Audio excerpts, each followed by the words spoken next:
तेरे दर पे ओ मेरी मैया बैठ जाए भाई। तेरे दीवाने आए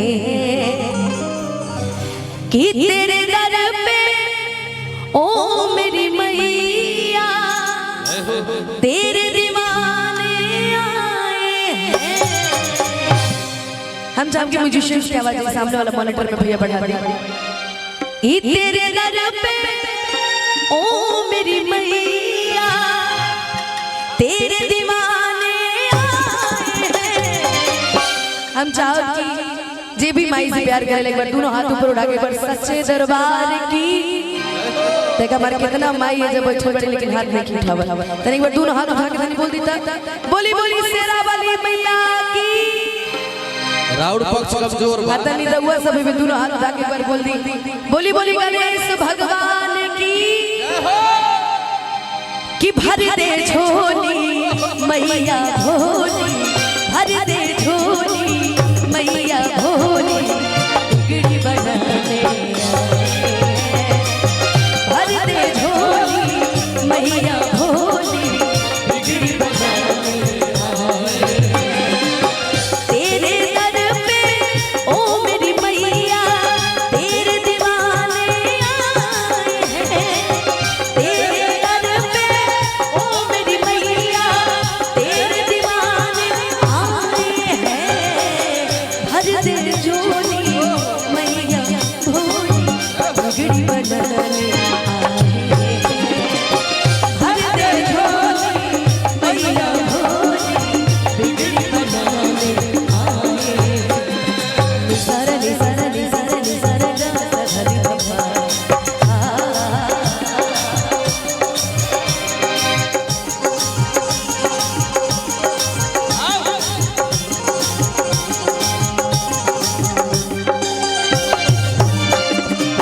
एवा प्रेम से बोली सच्चे दरबार की वाह।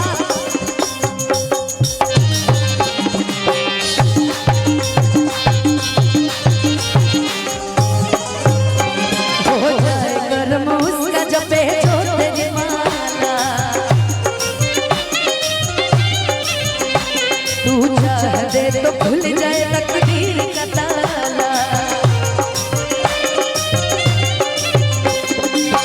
माँ की ज्योति से नूर मिलता है चैन मिलता है सुरूर मिलता है कि जो भी आता है मैया जी तेरे दर पे कुछ न कुछ तो जरूर मिलता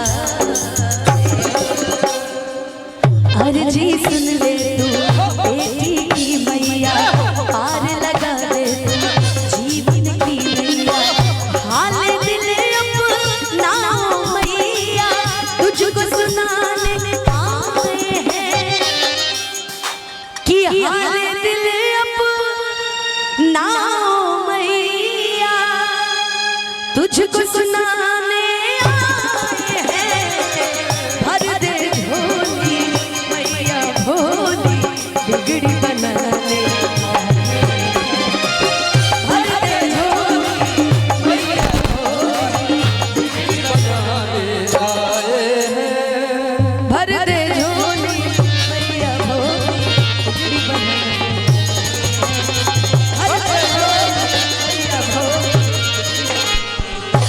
भर दे झोली मैया भोली भर दे झोली मैया भोली।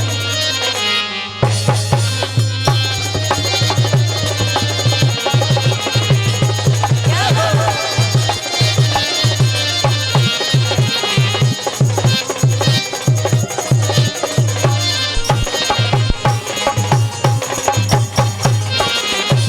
एवं प्रेम से बोलती सच्चे दरबार की।